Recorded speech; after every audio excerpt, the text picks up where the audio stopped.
43 million Americans are on the move. Across the country, the long Thanksgiving weekend got off to a hectic start, weather forcing more than 200 flight cancellations today because of snow, ice, and wind. In North Carolina, a tornado blew the roof off this condominium, snapped trees, and down power lines. Look at the map tonight. Most of the trouble in the Northeast, parts of the country bracing for more cold and wind on the way. Our extreme weather team is tracking it all, and we begin with ABC's meteorologist, Ginger Z. Good evening, Ginger. Hey, good evening, George. Who doesn't love a nice cold rain to kick off the holiday? Well, behind me, you can see the balloons that will go up tomorrow, likely. We'll be talking about that in a bit. But first, I want to show you the wreck that this storm left behind. Sliding into the holiday from the Carolinas to New England, trudging through nasty wind and driving rain. The timing of this storm? Just cruel for the 39 million of us hitting the road this Thanksgiving. The pre-holiday hustle clogged in Tennessee, an oil tanker flipped. In Boston, gusty winds near 40 miles per hour. And in Atlanta, snow. The first measurable November snow that they've had since 1975. Along the East Coast, we've had a solid soaking with at least 1 to 2 inches of rain almost everywhere. In North Carolina, they're cleaning up after 2 tornadoes sliced into buildings, tossing debris. When we heard it, it was just a high-pitch whistle-like. And less than 24 hours after those tornadoes, snow. It's snowing pretty heavy right now. The roads look like they're pretty slick.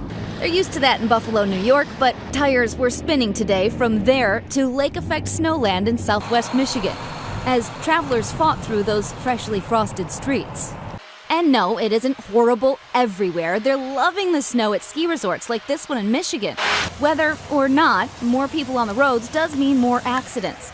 Check this out. On the night before Thanksgiving, Progressive Insurance found a 24% increase in accidents involving rear-ending and parking. Fortunately, this storm is out of here tonight. Behind it, wind and bitter cold, which has the balloons on high alert at the Macy's Thanksgiving Day Parade. Any wind above 23 miles per hour would ground the beloved inflatables.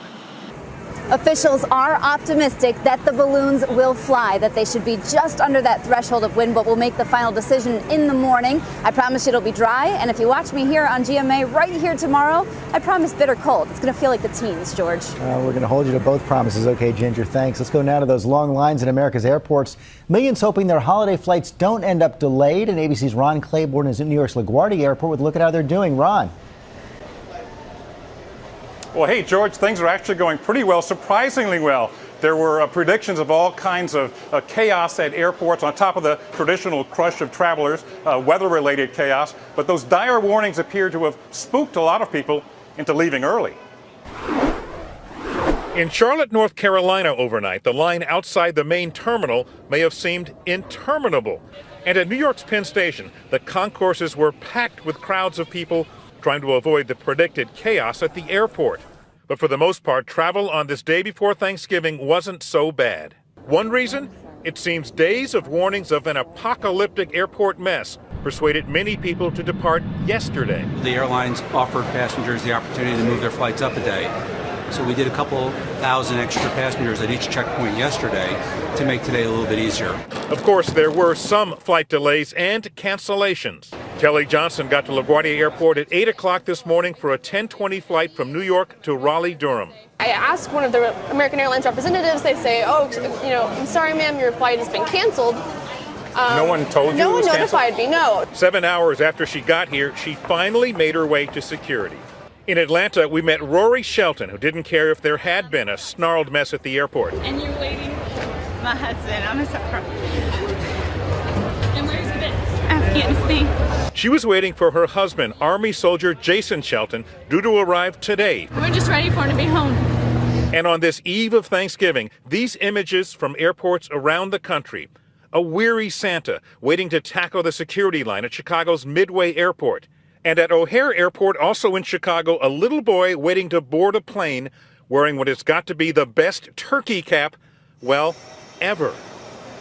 And if you're still traveling tonight, the TSA has these tips. You can bring pies through the security checkpoints, even turkeys, This as long as they're not live turkeys. And cranberry sauce, that is considered a liquid. It has the same limitation as any other liquid, 3 ounces. And George, all of those people traveling this week eventually are going to have to go back home. The vast majority of them travel the Sunday after Thanksgiving.